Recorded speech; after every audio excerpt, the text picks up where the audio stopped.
One heart, two trade. Welcome to a new edition of the Neon Jazz interview series with Brazilian jazz duo, vocalist and pianist Angela Turone and guitarist Chris Plat. We talked to them on June 6, 2020 about their latest 2020 CD, Sounds of Brazil, during the COVID-19 lockdown. This debut album is a surefire testimony to the duo's brilliant pairing.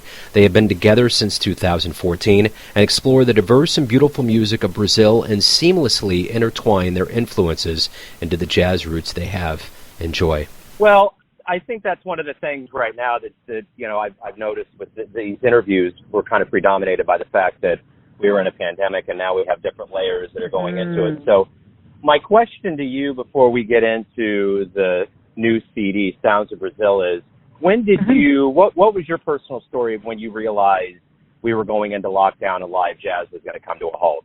So you know what, honestly, the timing was really collided with this release in general. I mean, Chris and I essentially had our album release show booked for mid-April. I mean, we had that show booked for months, and we had come across some issues.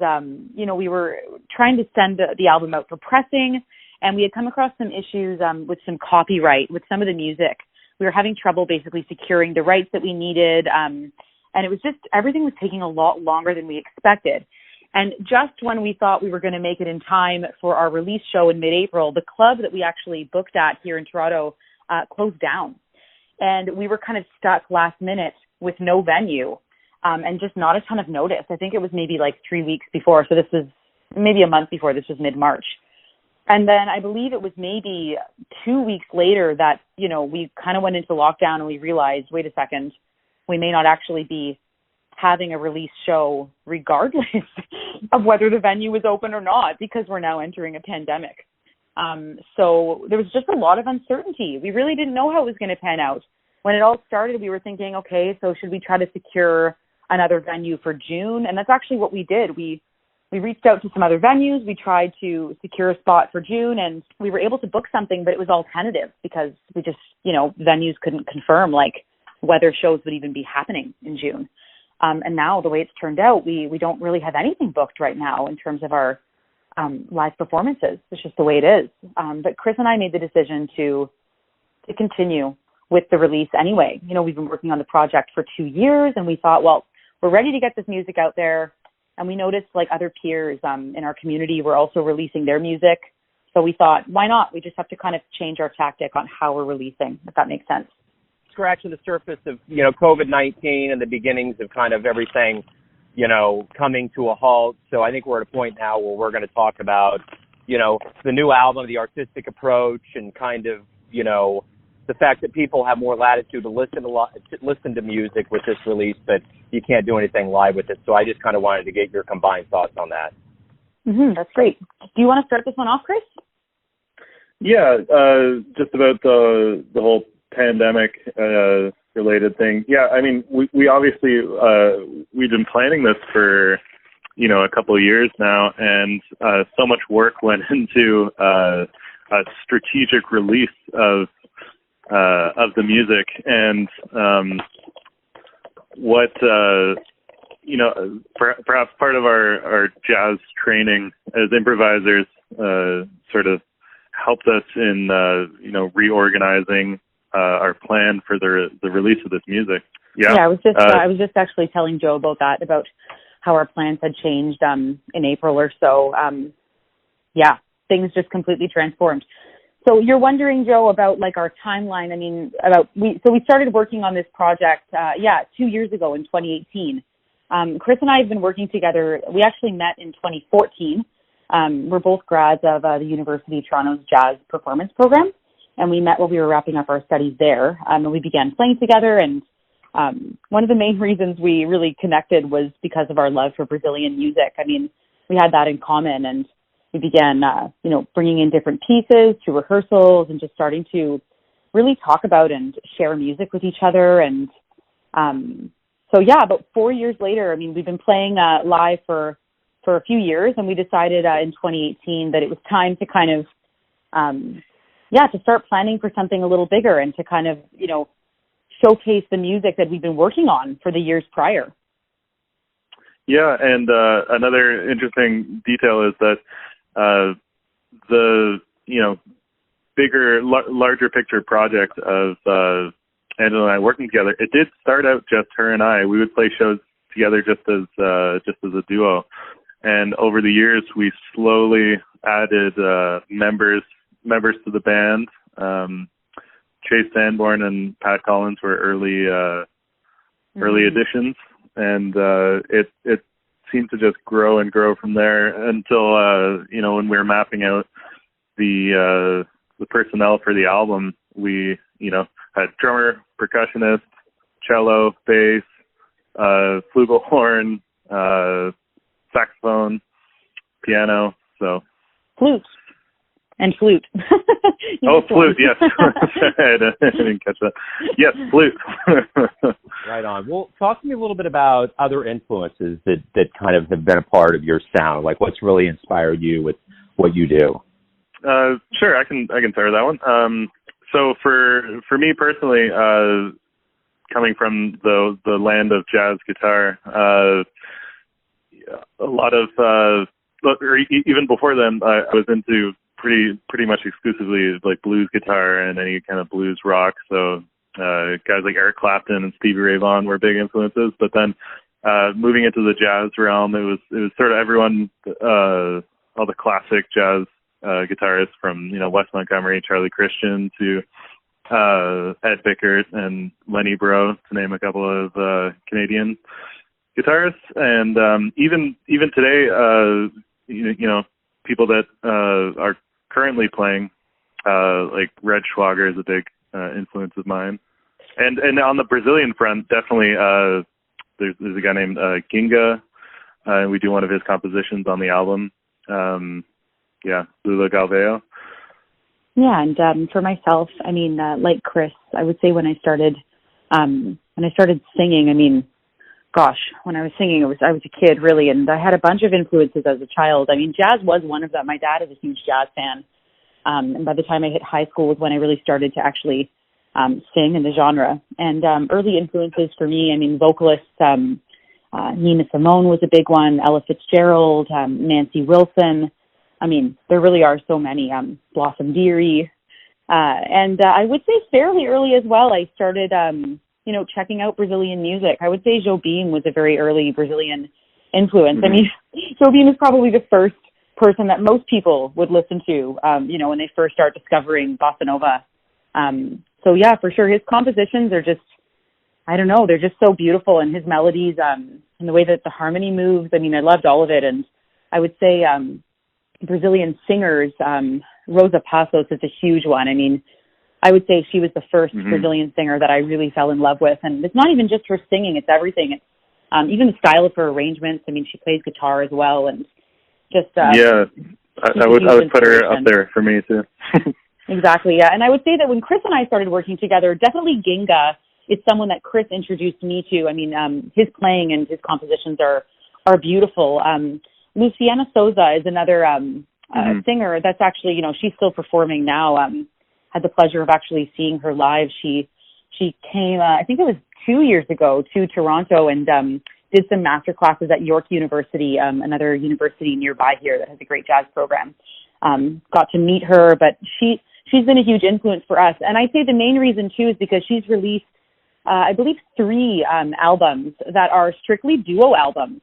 And because Chris and I began playing as a duo, we just love hearing her music, how with just a voice and guitar, they explore so many feels and textures. And, it's really quite impressive. But for sure, Luciana, I would say, has been a huge influence for us as well. So tell me, why do you love jazz? That's a big question. I like it, though. Yeah, why do I love jazz? I mean, I have to say, I know this is probably a very singer thing to say, but really, like, for me, the melodies are something that often capture me first when I listen to something.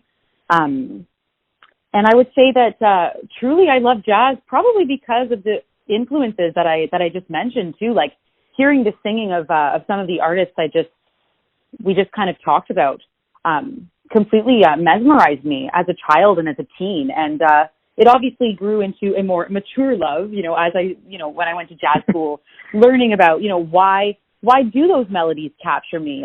You know, why is the harmony so, just why do I like it? You know, being able to tear it apart from a more like technical musical perspective, it just fascinates me. I love the improvisatory aspect of jazz as well. I mean, being able to be in dialogue with the people that you're playing with. I love that constant communication. You know, you're playing with a band, and in so many ways, it's like a conversation and a way to also express your emotions. You know, and I love it. I love interpreting the lyrics. It's great, and it's also so all encompassing. Like there's so many different styles of jazz. It's just such a big word, but I'd say overall, those are the main reasons. I mean, ditto to all that. I think for me at the beginning was also like the improvising. So I had always been drawn to just the fact that every time you hear, especially something live, it's always brand new. And unless it's recorded, it's never going to happen again. And I love the spontaneity of that, and how, you know, even the same player with a different band will sound different. And just going into that conversation aspect of it and the interaction, because it doesn't really work unless everyone's listening to each other in a conversational way. And just the how it's new every time. I always really was drawn to that. Even in like going back to my blues influences, the solos were always different, and the way, you know, the songs were interpreted. So I think I just like that's where the strength is. It's not going to be, you know, something that's completely worked out that's going to sound exactly perfect the same all the time, which is just a different approach. But I think I'm just drawn towards the anything could happen, and I can't wait to see how it works out. And also, one more thing, just on the specifically jazz front. I mean, people define the term jazz, and you know, there probably is like no overarching, you know, agreed upon definition of the genre, which I think leads into my appreciation of how it's almost like a genre where all the other genres can meet up, you know? So you can take a language, so and then take outside influences from different genres into jazz and interpret it like however you think is artistically fulfilling, which I think is pretty special and maybe unique compared to a lot of other genres. My other question to you is this: when we do get back to live performance, and it's going to happen, what do you hope both the musician and the audience realizes from this absence of live music that's been 3+ months and may even be longer when we get back? Yeah, I think, sorry, do you mind if I go first? No, of course, go. I think we're all, there's a lot of different feelings going on, absolutely. And everyone is probably experiencing it a little differently, but it's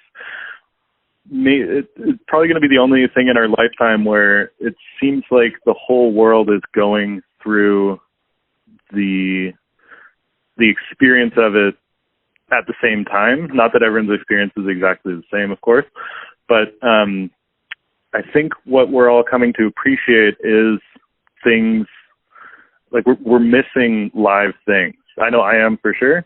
And it was actually exemplified in an interview I was listening to a few weeks back, where if you said, you know, insert your favorite band or, you know, speaker and say, oh, you know, around the corner from your place, you know, Rosa Passos is going to be playing a show and you can get tickets and go see it. And I would say, great, I'll be there 100%. But if you said, you know, there's a live concert and it's up on YouTube, I'd say, okay, I'll probably watch it eventually, and I may or may not get around to it. But it's that live aspect where it's a completely different approach and feeling towards experiencing something live. I think we can all sort of agree on that part of it, or I think, anyways. I'd say I agree with everything that you said. I mean, I think really, I think that the music world and musicians in general have been really, really flexible and also really creative during this time. I have to say I've been super impressed by peers in our community that have been coming up with really creative ways to still somehow like fill that void, if that makes sense. Because of course, for performing musicians, there is a void. Having that feeling or the opportunity taken away from us to be able to play live is super tough. Definitely, it feels that something is missing. It's really strange. I will say this is my first time. This is my first album. The first time I've released something like this, something big. And like Chris said, we've been planning it for so long, and this totally is not how I planned on doing it. I was super excited about having, a live show, and we had planned a bunch of shows in different cities. We were setting up, a little tour to kind of get the music out there. And I will say that even though it's not what we expected, I think, not trying to toot our own horns, but I think we're doing a fairly good job at adapting. And that's kind of what I'm trying to say about people in our community. Like, I've been really impressed by the amount of live stream shows that are happening, and people are coming up with really creative, like, overlapping layers of pre-recorded stuff. And I've even seen some people, actually the bassist that's playing on our album, Pat Collins, just released his own record, Time Well Spent. And I saw that he did a live stream concert and was able to set it up that all the musicians could play live from their own homes and do a show. And I know that people appreciate that the convenience of having it on your phone or on your laptop. Artists are also mostly offering these shows for free as well. But I'm sure that music lovers and people that really appreciate that special something about seeing a live performance, I'm sure that they're feeling it too. I'm sure that they feel that it's not the same, sitting in your living room and watching someone play live, it's not the same feeling. So I'd say I'm missing it, and I have a feeling that overall the music community, not just performers, but, music lovers, people that do still go out to see live music, I'm sure that people are missing it. And I really hope that when things improve and that when clubs are opened up again, that they'll be full. I really am hopeful of that people will be excited to get out and see artists perform live again, because as great as the live streams are, it's not the same. Something's missing. Yeah, and just to piggyback on that a little bit, the social aspect of going to a live show, I know I'm definitely missing because that's where I saw a lot of my friends. But as an audience member too, there's going to a club or a bar or venue anywhere, and just getting to even like hang out with people on the set breaks and say hi to the musicians that you're listening to. It's a different focus and a different mindset, and like we're all social, and we're definitely missing. It's a big part of what we're missing right now, in general. Cool. Hey, that was my final question. I kind of really wanted to get the essence of the release and this COVID-19 world and just kind of in general. So thank you for opening up. I really appreciate you taking some time out for me today. Stay safe. Good luck with everything, and hopefully we'll see everybody back performing live sooner than later. For sure. Yeah. Thank you for having us, Joe. Yeah, thanks so much for having us on.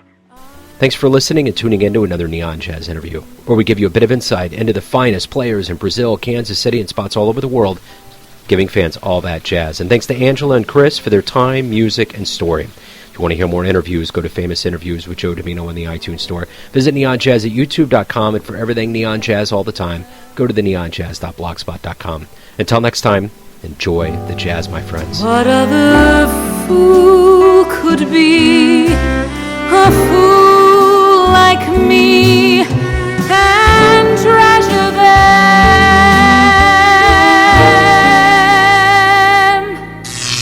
Neon Jazz.